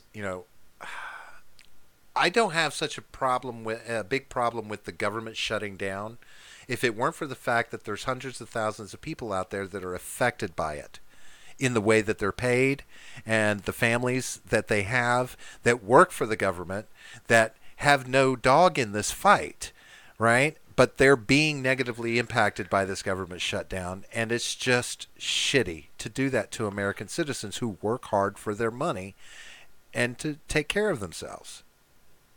There are 5.3 million unfilled private sector jobs in the market right now. So if the government's not going to pay them, somebody else will, and they are. That's right. I agree with that. I they understand. are taking people unskilled for these positions because they need the bodies that badly. And I understand that's possible for these people, and I can guarantee you that every time that a shutdown happens, something like this happens. But John has they won't shut it down long enough to do anything about that. Well. Really? Well, I don't know. The Orange Man bad. I don't know. Give him time. He'll figure something out. I mean, we all know whose fault it is, even though we know who said they were taking responsibility for the fucking shutdown, right? Well, and that's a part of the problem that's with it. I mean, Trump came out and said that he'll take the blame for the shutdown. I tend to agree with it. I think that was a strong point for his platform, because a lot of his core base thinks like I do, the fact that the biggest shame of the shutdown is that they're going to open it back up. But the other problem with that is every Democrat on Twitter right now is coming and trying to tell us the sob story of how their constituents are affected negatively by this. Trump fans are not affected negatively by this. In fact, they want the government to stay shut down. Therefore, their core doesn't give a damn. The Republicans' core doesn't give a damn that the government's staying shut down. So the only people who have a real dog in this fight are the Democrat senators who decided that they weren't going to reach across the aisle and look at the bill that got from the House to the Senate. Well, yeah, I mean, when you create a culture of dependency on the government and then shut that government down, stop doling out, your payments and stuff, Democrats are going to have a problem with that. Yeah, but when somebody comes to you and says, this is what we want to put forward, and if we don't get the money for the wall, we're going to shut the government down, and we're not going to open it up till we get the money for the wall. I hope you don't get the money for the wall. What is this? What is a standard theme in our government? Our government does not negotiate with terrorists. Right? I mean, he's holding us he's holding the American citizens, he's holding our government hostage to get the money for the wall. He's not I don't blame anybody for... We have a 10th Amendment to take care of that. Right. Well, do we have anything? I mean, it's a highly ineffective amendment, but hopefully, it can come by again, maybe gain some power through this. Who knows? Every single service that's being offered by the federal government that they say is being shut down could be feasibly legislated fairly quickly through state governments to be taken care of and taken out of the federal government. Right. And I agree with that. I absolutely agree with that, but that's not an option. I mean, that's not a feasible option at this time because it doesn't make money for politicians. It doesn't give them power. Politicians in Washington want power, and releasing power that they have over the constituents to their state is unfathomable to them. I mean, they're already representing people backwards ass. I mean, they don't represent their population in Washington. They represent their interest and pretend that those interests are the interests of their population. And it's all based off lobbying money, this, that, and the other. Nobody wants to usurp that power to the states. I mean, you take that much legislative power out of Washington, and you will cripple these old men. Well, now there's that. Right. I mean, they would never let it happen. They can't let something like that happen because it is that power over all of these different things that they shouldn't be touching that makes them great in their minds, gives them the true power. I mean, why are they legislating on abortion? Why? Why the fuck should a government legislate abortion in the first place, right? But they do. Because if it goes to the states, that means that there's an escape clause to that. Sure, and great. I've talked at length about that. and it's great. Let it go to the states. I don't have as much an issue with that. Of course, I don't think any government power should be governing over anything that is based in Christian fundamentalism or any kind of religious fundamentalism. It's wrong in my opinion, because I think there should be a clear separation of church and state, whether on the federal or the state level. This should not have an impact on this country any longer. Organized religion is the devil, in my opinion. So, no offense to anybody, present company or in the audience, but that's just how I feel about it. I think organized religion is one of the worst things to happen to this country.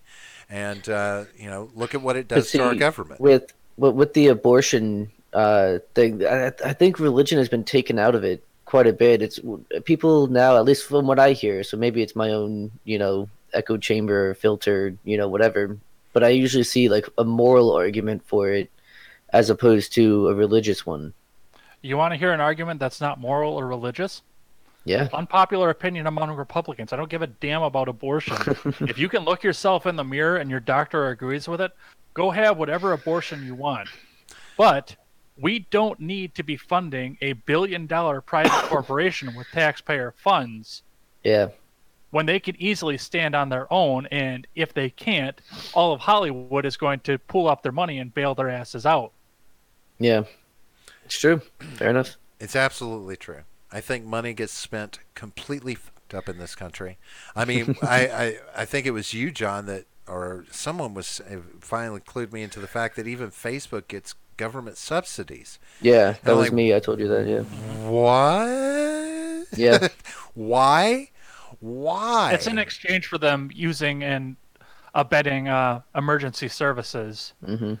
Sheriff's departments, tornado warnings, crap like that, natural disaster warnings.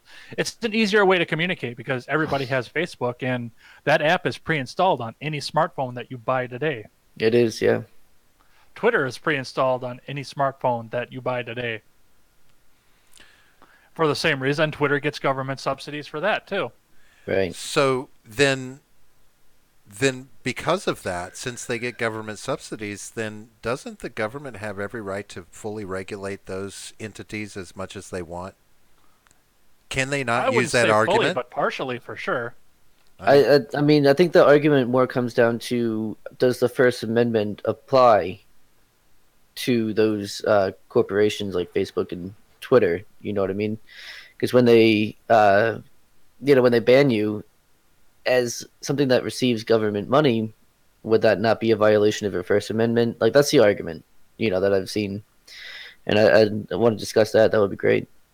Well, if you really look down to it on a libertarian point of view, especially with the government about it, Facebook is selling access to the government, selling servers and access to governments in order to make sure that they can communicate effectively with people.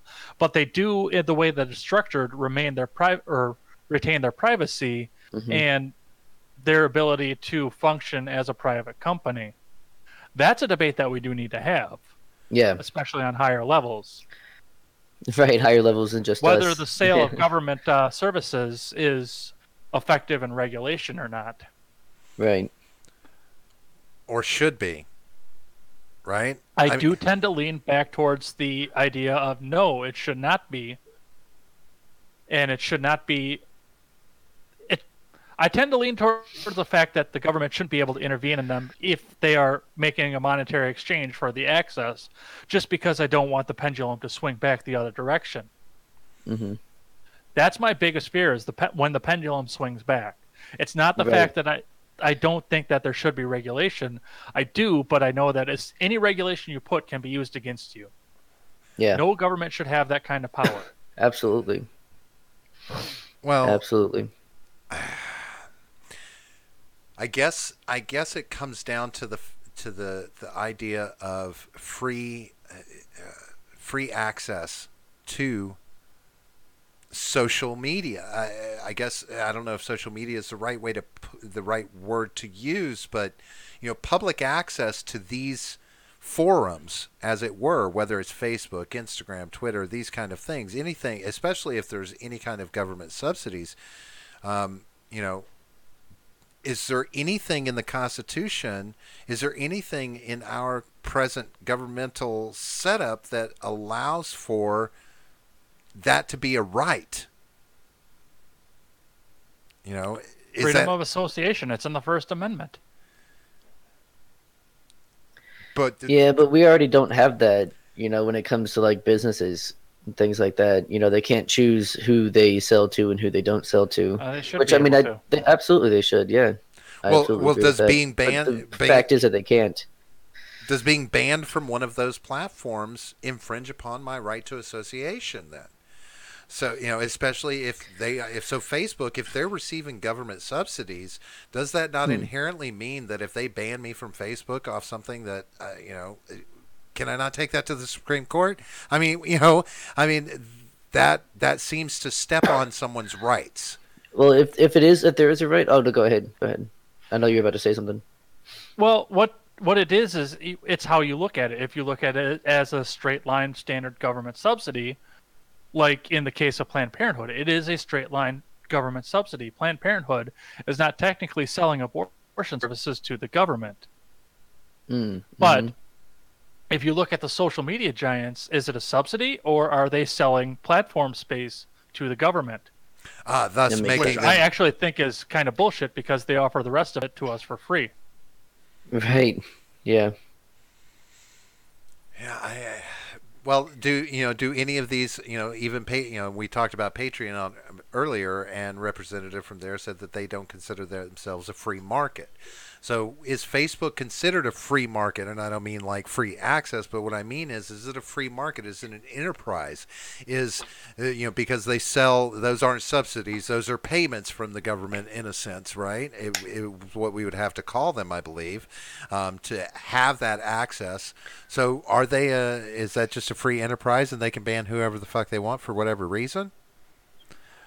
We would have to have a legislative definition as to what it is. If it is a subsidy, then yes, they need to be regulated by the government. If they are selling to the government and can be defined legislatively or by Supreme Court case, then they can freely associate with whoever they want. We need to have that definition set by the government at that point. Right, because if they can, crap out of me. Right, because if like Twitter or Facebook can, use their freedom of association in order to ban people, then why not, Joe Blow, who owns the corner store, say I don't want, this person to be, in my store. I don't want to, So I mean, they already can't do that. They already can't say, like, I'm not going to sell to crap. you because I think they should be able to do that. Of course they should. But I'm saying that, but they can't though. That's the fact, right? That they can't do that right now. And so shouldn't that same law apply while it's still around? While even though it shouldn't be, shouldn't that still apply to an online company?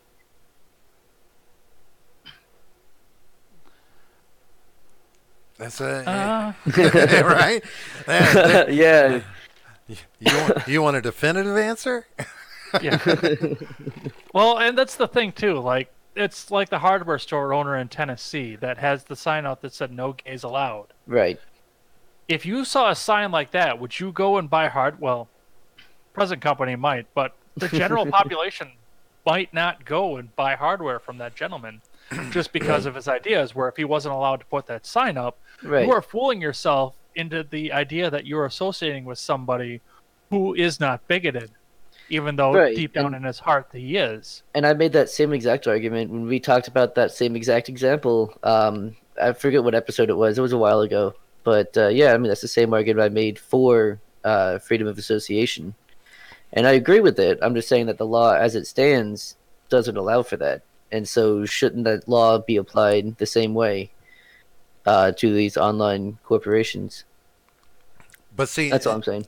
but I had, the argument that I made in that, and I'll put it to you, Ed, is, so yes, the shop owner in Tennessee puts the sign out, but if that is supported by the community that he is within, it effectively discriminates against homosexuals and effectively forces them out of the community, especially if the bulk of his income is coming from like-minded individuals in the community.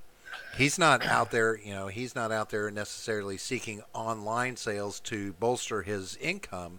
He's dealing with a local community, and if 90% of that community fuels his income, it doesn't matter what happens to the other 10%, so they can openly discriminate as a community against that 10%.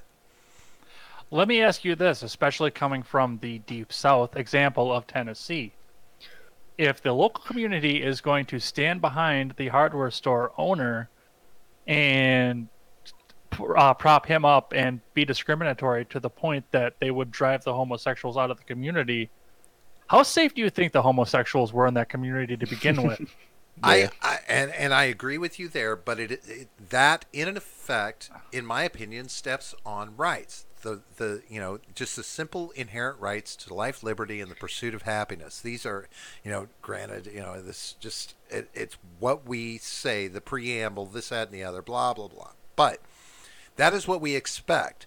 And if I'm happy there, this is where I want to live, and then you forcibly make me unhappy to where I need to move, even for fear of my own safety, well, are you not?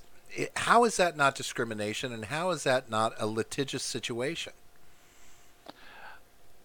The other side of that is the fact that if this is a community that would actually support a person who would hang a sign that says no gays allowed, honestly, I want to see people that are in that community and that man himself wear his bigotry on his sleeve, because I don't want to give that guy money. I want to know that he is marked, that he doesn't welcome equality. He doesn't welcome people just based on one external characteristic.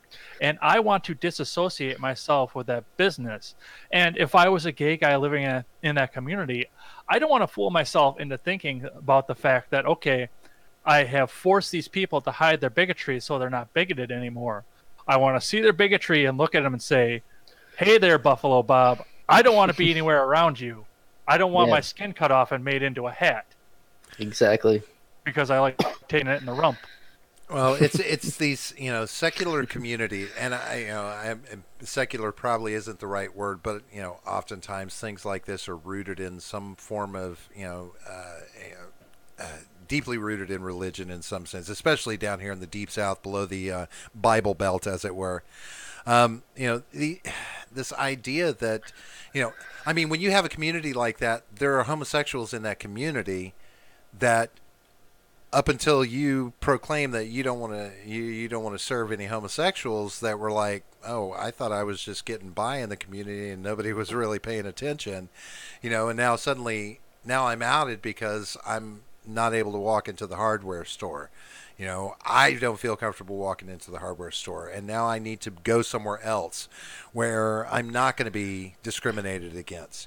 We shouldn't have to go places in this country where we won't be discriminated against. And I've given you the example before. We talked about the hardware store, right? So, like Bill's hardware store, whatever that guy's name was, whatever his hardware store is called, he says no gays allowed. Great. Home Depot says you can go there. Lowe's says you can go there. Ace Hardware will welcome you. They want your money.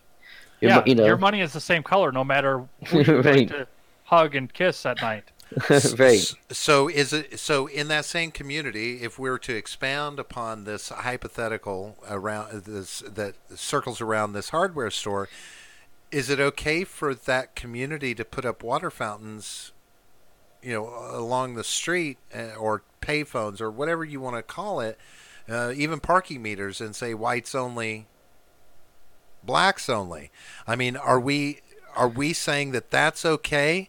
That this kind of discrimination, open discrimination, is okay across the board. I mean, you can't say it's okay here, but not okay in this other way. I mean, either you're going to say it's okay or it's not. In the mindset that this country is, if you allow that to happen, I see a community that's going to fail. Mm-hmm. I see a lot of younger generations that are going to look at that and say, I don't want to be associated with that. I'm going to move out, and I am never going to tell people that I lived in this neighborhood. And then the genetic pool is going to dry up, and any offspring that you get out of that community is either going to be horrifically bigoted or inbred, or in many cases in the South, both. Right. And that community fails. And then the hipsters and everybody else see a failing community, pick up cheap real estate, and they build a community back up that is welcoming to all. Mm-hmm. Bigotry is not welcome in this country anymore. Right. It really isn't. The free market will correct it. And Because it's it is not welcomed by anybody anymore. right. And like Ed said, it's better to have that bigotry out in the open so we can identify it and not associate with it, rather than having it, hidden to fester, and you also don't know that it's there. So you might be associating with someone that you don't know is a bigot. Well, then why does this lack of tolerance for bigotry in this country, why has it not? Will it remove affirmative action? Will it take affirmative action out of the picture, which inherently because the promotes government is this propping bigotry? that up. Yeah. Is it just There's a deep interest in the government on both sides to keep that propped up and keep affirmative action there, because it creates an underclass of people that you can constantly say, I will fix this for you. Yeah. But in the same sense, is it not continually propped up by the underclass who continues to ask for more and want that affirmative action in place? I mean, it comes from both sides. Am I correct? It does come from both sides. You are correct on that. So I mean, if we take that out of the picture, that to me is showing that we won't tolerate bigotry in this country, that we are done with it. That I've told John I have two things that I think, just two major changes that would make a huge difference in this country. When we in this country say that all men are created equal, well, I think that should say all humans are created equal. So now we have one blanket term that affects everyone in this country. We don't have anybody to say, oh, well, it doesn't say black men. It doesn't say women. It doesn't say Muslims. It says men. Well, no, it just needs to say all humans are created equal. And all citizens are protected by the Bill of Rights. We don't need equal rights for men and women, this, that, and the other, because all citizens would then be protected, because it doesn't specifically say it. And the problem with the younger generations of this country is they need literal specificity. It needs to say one term that they can't argue about, or it needs to say all terms so there's no room for argument. Yeah, but what about other I don't like the all citizens part of that, because it changes the wording of the Constitution into essentially the idea of the Constitution and the Declaration of Independence to your rights are God-given, and it changes that into your rights are government-given. But it says right in the beginning of the Constitution that these rights are endowed by our Creator. And that, in effect, is where that goes back to that secular mindset, this religious fundamentalism that goes on in this country, because a lot more of this country these days doesn't believe that God even exists, or that the God that their creator that they're talking about is representing. I mean, I have trouble believing in any of that. I have to live in a country where I'm supposed to put my faith and trust in God, and that I was given my rights who I am as a person and what I can and cannot do by God, I have trouble with let's that. back that up. Let's back that up one step and God and religion out of this, and put this back to what I said, where it goes between the idea of your rights being endowed to you by your creator, or your rights being endowed but to you by your government. Because I'm very uncomfortable with the idea of your rights being endowed to you by your government. Right. Because a government that's big enough to give you your rights is big enough to take them away. That's why the beginning of the Constitution is worded the way that it is. Yeah. When it says it's endowed to you or endowed by your creator, what it's saying is it's the mindset. It's taking the government out of the equation. Right. It's the mindset that the government doesn't give you your rights. It can only take them away. That's what the mindset is, as opposed to the government gives you or doesn't give you your rights. Yeah. I'm very uncomfortable with the idea of the government getting the idea in their heads that they're giving us these rights. I'm very uncomfortable with that. It's dangerous. Do you know that I would guess that there are a lot of people in this country that if you ask them who your creator is, they're going to say my parents. Yeah, I mean, so I understand what you're saying about the government, but to be honest with you, if I understand correctly, the Constitution is not about rights being given to you by your government. It's about rights that you already have. It's about rights that are being protected by your government. And being a citizen of the country, those rights only affect this country. These are not rights that you can take with you anywhere in the fucking world. They are governed here in this country, right? So I don't have a problem with saying that citizens of this country have access to these rights. So we have access, we have rights to, just like you talked about taking social programs and holding on to them before someone becomes a citizen, have them pay their dues. Well, why should rights that I have in this country be afforded to those that are non-citizens? And you could say, oh, well, that says that it's given by the government. No, that's just saying that as a citizen of this country, yes, the citizenship is given to you by the government, but the protection of the rights for you as a citizen are taken over by the government. They control protecting those rights for you. Yes, they grant you citizenship through a strict process and put you in place as a citizen. But the government's not giving you the rights. There's not some fictitious being giving you the rights. It is a right earned through citizenship. Much like Starship Troopers. Serve in the military, you get access to the vote. Right? You become a citizen. I'm down for the Heinleinian model.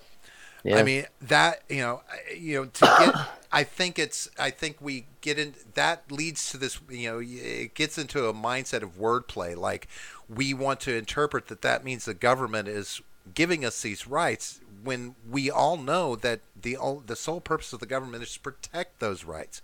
Why do we have to say why do we give a shit who gave them to us? Your citizenship guarantees those rights. And if it was citizenship that guaranteed those rights, then it would not be an argument about whether or not it's a male citizen, a female citizen, a black citizen, an Asian citizen. It's about citizenship. And all your rights are afforded and everything is litigious after that fact if your rights are stepped on. Citizenship is the key to all of this, in my opinion. And taking away all of the intersectionality that has to go on to determine where your rights stand. Fuck intersectionality. None of those things point to you what your rights are. Your rights are because you're a citizen of America. The chat, that's pretty funny. Midget B just said, fed the suffragette to the alligator. To the alligator. Yes, probably. Yeah, you remember that Red Dead Redemption 2 controversy with the guy? Yeah. I've never played the game, but I heard numerous points of contention about the controversy. Yeah, we covered it on an episode a little while ago. That's funny though. I like that. But if when you can't, no one can argue your equality if you're a citizen. Then how could somebody argue your equality? Are you a citizen? Yes. Oh, okay. Then we are exactly the same. Your color makes no difference. Nothing. Your religion makes no difference. Because endowed by a creator, now we have to determine who your creator was. Did you have a creator? If you don't believe in a creator, if I were to say, oh, I don't believe I had a creator, does that mean I no longer have rights? That is effectively what that tells me if we want to look at how the words can play out. Because if I don't believe I came from God or any other creator, then you can take my rights away, can't you? No, it just means that your rights are inherent upon your birth. These are especially like the freedom of speech, right to defend yourself. These are all things that you have unless someone takes them away from you. So they're birthright. They're things that you have inherently. Yes. Birthright, like birthright citizenship. Well, it goes even beyond just what you had at birth and freedom of speech and freedom of defense. So think of the 4th and 5th. Mm-hmm. If you're not a citizen, do we automatically, like the Steinle case, I brought this up. The guy wasn't a citizen. Does that mean we just drag him off to the firing range and put one in his head because he was here? Because he doesn't have the right to have a defense in this country? Or is that a God-given right and he should have the right to face his accuser and defend himself? Okay, so now as far as that is concerned, okay, if you're on the path to citizenship, if you're on a path to citizenship, not just borrowing your time and our money here in the country on a temporary visa or here illegally, I could see saying, okay, yeah, that extends to becoming a citizen as well. You have rights, but it's about Fair citizenship. Point. It's fuck the inequality. I'm so tired of people acting like anybody gets a better shake than anybody else. There are too many ways that we can prove that these disparities are based on a lack of taking opportunity, expecting, as opposed to expecting that opportunity of outcome, or what was it? Equality of outcome. People want the equality of outcome, not the equality of opportunity. They don't recognize the equality of opportunity that is all around them. We can sit on this show right now. We have the opportunity, and we are equal with anybody else, whether black, white, red, brown, or purple, right? We can sit here and talk on YouTube and share our opinion and piss people off all we want. But we don't. But we're not entitled to 100,000 views or 100,000 subscribers. That would be equality of outcome, right? No, of course not. No, we've got to work our asses off for it. That's right. Yeah. And if you had equal rights as citizens, no matter who you were, equality of opportunity now becomes the only reason why people will fail. If they don't recognize opportunity that is there. We have all the opportunity, and if someone squashes your rights, you can sue the fuck out of them. Right? Mm-hmm. You can sue the shit out of people in this country. We've had a litigious society for 30 plus years. Right? Just helter-skelter. So it's not like you can't protect yourself. So, Robert, we are over time for this segment, but we should give Ed one more word. And if you want to come back, though, Ed, you're more than welcome. Like I said, we don't have anyone lined up for the next segment. So, are we taking you're more than welcome to come back. Yeah. Taking like a 15? Yeah. So if you have anything, if you want to stay, that's cool. If not, I understand. And we're going to give you the last word, though, on this segment. I never thought about a last word there. Honestly, we were going so far into this, I couldn't even think about it. All right, I know you said you had a question for me. Yeah, I do have a question for you. It's very important. Probably the biggest philosophical question of our time. Are traps gay?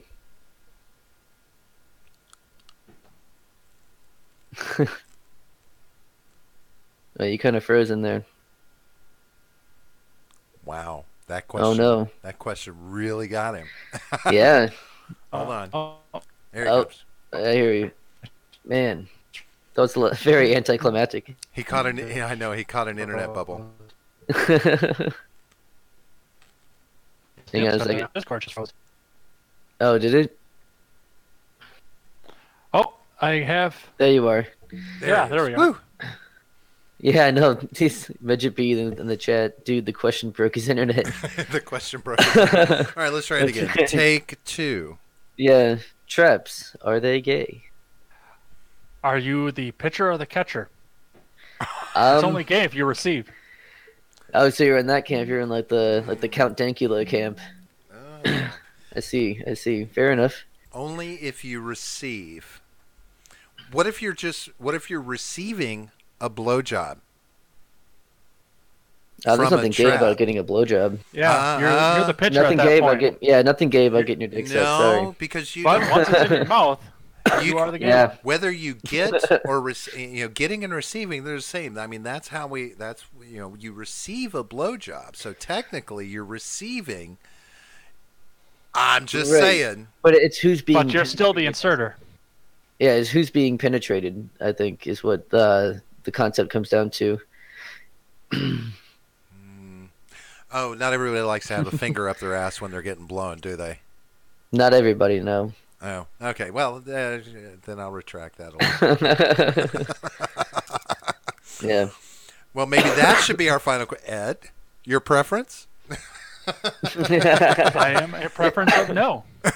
No finger in the ass. You heard it here first, guys. You not believe how the look on my face when I listened to Dr. Joy Brothers, who wrote the books on sex, and she would always have. And she said on a show, she said it's very important that when a woman is filleting a man, she stick finger in his asshole and rub his prostate, because this will be very fun and enjoyable for him. And I'm like, a doctor said stick your finger up my asshole, get busy. If she's got long fingernails, no thank you. Right? The fingernails Yeah. factor No, in. thanks. I don't care what anybody says. See Wall, hey, I think John needs to lift his microphone up there for a second. Who, me? Yes. Oh, why am I not coming in right? It looks very similar here. Yeah. Somebody who shall remain nameless suggested that I should get this microphone, and then I did. And so now we have the same microphone. howdy folks. Hey Jed. Oh, okay. So we've see Wall 728. Anybody recognize that person? We got a shout out from you boys from the Bat Cave. Yeah, the Deplorable Batcave, another show that I regularly appear on. Oh, yeah? nice. Yeah. We'll have to have them on sometime. Oh, You heard it here first, Seawall. Bats scare me Yeah. with my long hair. I mean, Yeah. Oh my God. what? It took, what was that, a 4-second delay on that one, John? On what? I don't know. All right. Good job. Jed, it was great to have you here. I'm hoping maybe you'll have a little bit of time when we come back in about 15 minutes. If not, I mean, this was amazing. I'm very glad to have gotten to know you a little bit and get inside absolutely. your head. It's good to see that there are other people out there keeping these conversations going and trying to spark as many new ones as possible and keeping it real. Absolutely. Real is good. I think I could possibly get another segment in, but I'm probably going to layer down before I do, because it's a little bit warm in here. Oh, Yeah. Fair enough. We're we keep it casual around here.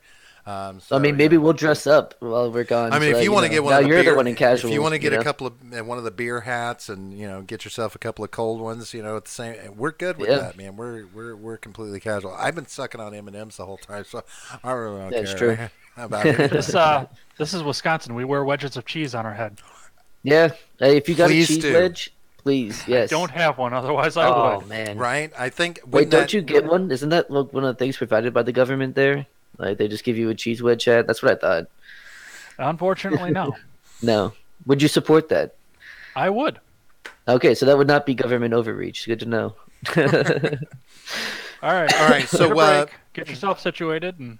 We'll be looking to come back at around by 10:15, 10:20, and we appreciate everybody listening. We'll be back for round 3 of 3 for this New Year's Eve with the generational gap. We'll see you guys soon. Yep, see you guys.